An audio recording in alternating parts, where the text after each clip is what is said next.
Karl, how paranoid are you? and have me in the safe room, and they were right. How's my hair? Your hair looks beautiful, Karl.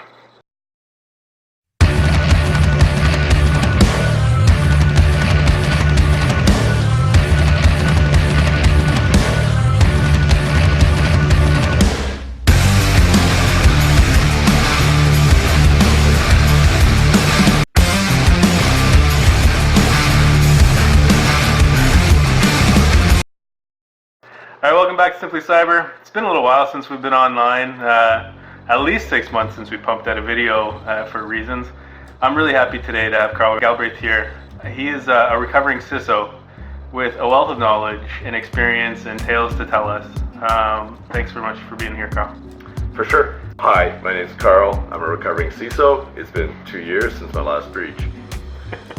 There's the tagline, the shelf life of the best before date on a CISO is usually 18 months. You tend to go in and the honeymoon period lasts, the 90-day plan kind of thing, and two things happen. Either there is a breach and you're necessarily on point, and rightfully so, you're the person to blame and you should be replaced. Whether or not it's your fault is another question.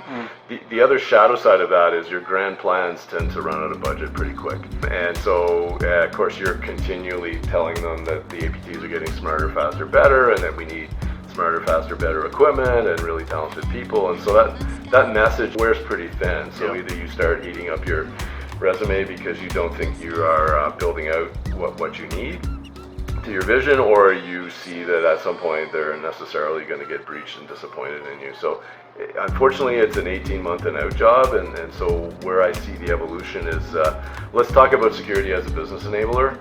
If you want some longevity, let's learn how to fit in at the C-level suite and understand their problems versus your being the security no guy. That's an excellent view, right? So at TBS Cyber right now we're looking at a digital approach to security. Security GC Digital is our hashtag, and it's all about enabling security in business and making sure security becomes a feature of systems rather than a requirement, a checklist item.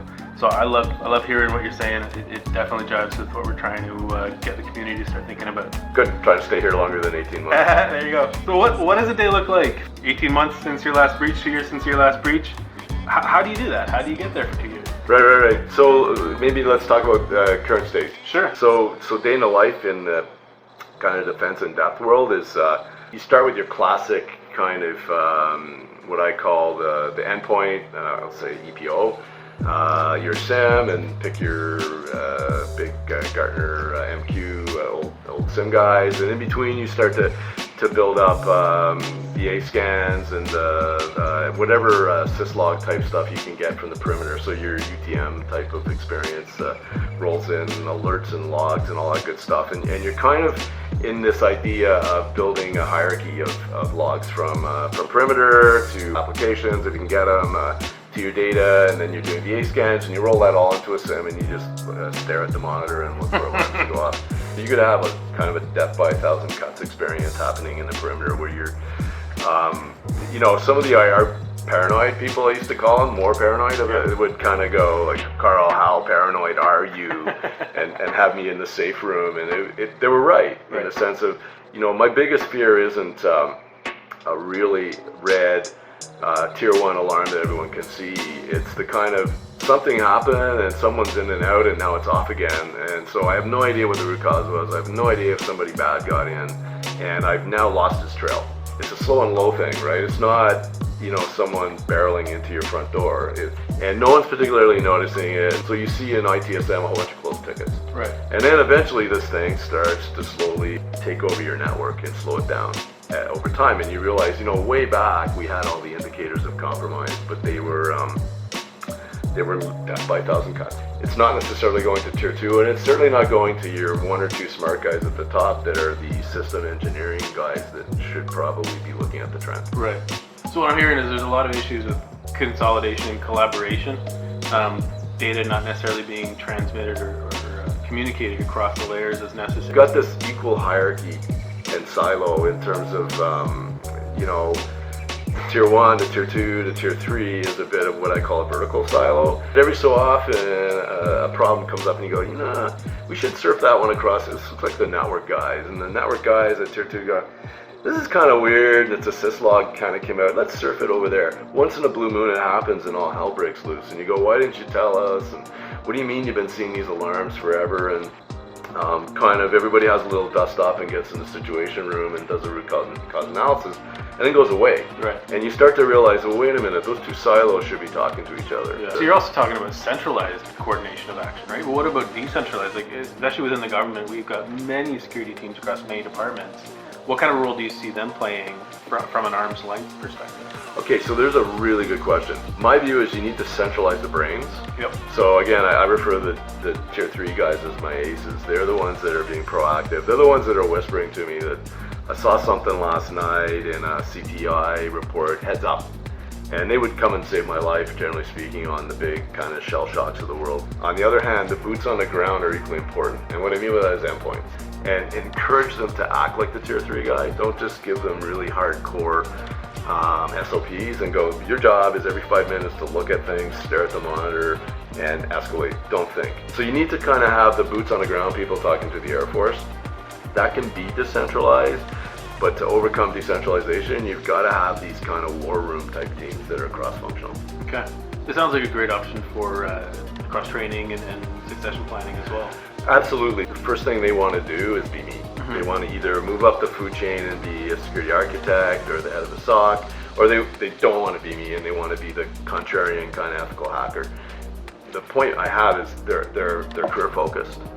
They're passionate about what they do. So the missing part is succession plan and training and things. If you can empower them, they'll stick around forever because right. they definitely know they like the job. So let's talk about trends for the future. You describe a perfect storm. Why don't you talk a little bit about that? Right. Where I read about the perfect storm was I had pivoted by accident into AI. So cyber analytics starts to make you realize security and ethical hacking, all those things are a part of the story, but the bigger part's AI and algorithms and ML, and basically AI is a little better, faster, cheaper at looking for patterns. My argument is the best chess master plus Deep Blue will kick everyone's ass, including robots, including people. So with that as a primary thesis, I started looking at, what's going on with cyber hacking? How do we predict the future when it's constantly changing and morphing, and anything we do to counter it gets countered quick, kind of like the game of Red Rover. I'll just look for I don't have to beat you, I just have to find your weakest link and get in once. And so I think, how to solve that problem is not a technology problem. So my argument is Internet of Things is making what's a device totally change. Cloud DevOps, so cloud automation, is making where's my data is no longer in the kind of middle of the defense and depth perimeter. It's out there already. Right. So how do you cope with, no perimeter? A third wing of that is AI. So not just AI for us, but AI for the bad guys. And a fourth thing is the continuing evolution of cyber hacking. So you've got 4 paradigm shift type chaos theory trends that you don't know how they're going to end up, all happening in parallel, yep. Which is why I refer to it as a perfect storm. So in the GC, what do you see as the biggest steps that we need to take to make this work? I think the big problem with the perfect storm is, again, the kind of Moore's law effect of it. I think what they've assessed is that human adoption is kind of every 10 years. It's intergenerational now, but it takes us 10 years to kind of fully adapt to a big change. And I would say that the smartphones is a great example. Millennials certainly type with their thumbs and all these other things, and most of us that knew about life before mobile have adapted, but 10 years. And so if that gets inside of 7 and 6 years, we never adjust fully. So we go from kind of stability and not thinking about technology changes to widespread panic as we try to adopt to the robots coming. The problem is if we never get the 10 years to absorb and relax, we're in this constant state of agitation and panic. And that's what you're hearing when people talk about AI is going to take my job and robots are going to make bad decisions. What you're hearing is kind of the talk that you would have heard when the internet first came, when radio first came, and it's normal. The problem is that we can never get through the adoption curve of 10 years before the next wave comes. We're in this constant state of panic, for lack of a better term. We need to figure out a way to pull the adoption curve down. And 2 answers are learn faster, govern smarter. How do we get out of this? You can bring the curve back down, and I'm pointing to the adoption curve, down in line with technology. Yes, you're in this constant state of change, but it's dynamic change that you can manage. The second part is continuous learning. So back in the day, others may have thought, I go from K to 12, I get a job, but my learning was done from K to 12. And when someone presents them with a course, they go, well, why do I have to retrain? I already did my training. I think, again, the Gen X generation went, no, continuous learning is going to be a thing. As long as I keep learning and moving forward, I don't have to go back to school, but the concept of just doing my schooling and then learning a craft, that's gone. And so those are two examples of what I would call dynamic state of adaptation. Humans can do it as long as they get a mindset around that. So I would argue the two new ones for larger companies are, okay, now we have to learn faster, and then we have to govern smarter. So to adapt to AI, legislation and regulations and policy are always going to lag it because you don't really understand what, it's a new game. We don't know what the rules are until we start seeing people break rules. Okay, but let's be a little quicker at one, loosening the governance to allow the Wild West for a bit, and then tightening up the screws with a little more adeptness. So from a security perspective, of course, we can't really address the risk until we actually know what technology the opportunity is. So we have to sort of hold on. And so one of the things I talk about is, well, okay, let's be agile on ATOs. Is there risk? Absolutely. But could we automate stuff? Could we start to be incremental and learn from previous evidence? And now we're going into, hey, get everything in a database. Well, yeah, but we could start to look for patterns and trends. I think we could maybe not do ATO in a day, but we could do it quicker. Just because you have a disadvantage doesn't mean you need to give up. So a couple of things I would say right off the bat. The Stockwell Paradox is one of my favorite terms in security. It comes from Good to Great, and it's about a prisoner of war who was an admiral, and he said there's basically three sets of people that will survive and thrive or die in a prisoner of war camp. There's the optimists that kind of land and go, the boys are here at Christmas, I'll get out of here, and they kind of skip along for 3 months. There's the guys who just go, we'll never get out of here, I may as well die, and they don't tend to last past Christmas either. The people that survived were the ones that kind of had the ability to understand the grim truth. This is not going to be great. There's a lot of us that are going to not survive this, that's the reality, the grim reality. But also, let's adopt a very optimistic approach to go, I think we can survive. I think if we do everything positive, let's have eternal hope that we can get out of here. So it's considered a paradox because it's the two extremes combined into one. From an advantage point of view, you know your house a lot better than the adversary. Translate that to cyber, you should know your network better. Yes. And if you don't, shame on you, right? And that's where I go to cyber hygiene and say, hey, that part about defense in depth where you have a CMDB and you know all your assets and you know all your applications and you know all your configs and you've constantly scanning, continuous monitoring. If you've done your homework on cyber hygiene, you know a lot more about your turf and terrain than your enemy. The biggest fear of an APT is detection.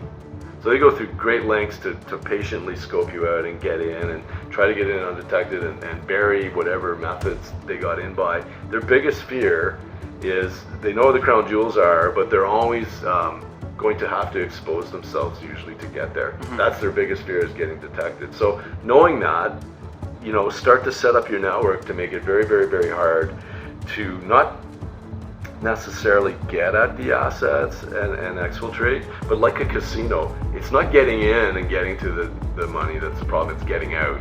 That's awesome. So what kind of flags should we look for? Is there an indication that things might be going wrong, that things are going right? Anything from a people perspective? I would say let's defocus security awareness. I think it's important, but I think the reality is in defense in depth, people are your weakest link. You can build all these fortresses and whatnot, and I can translate those fortresses into AI and pseudo real time, but the number one way bad guys are getting in is social engineering, and the number one way they're doing that is phishing.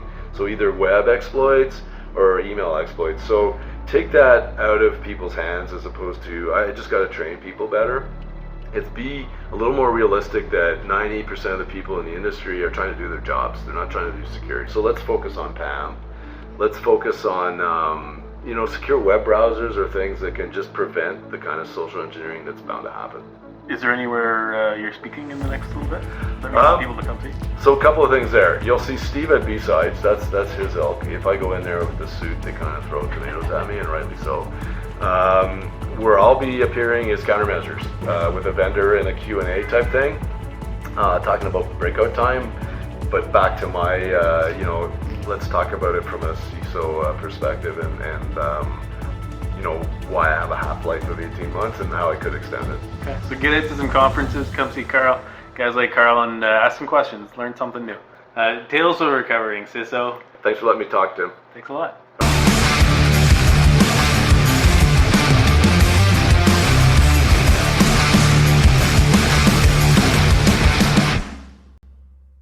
Secure your shit.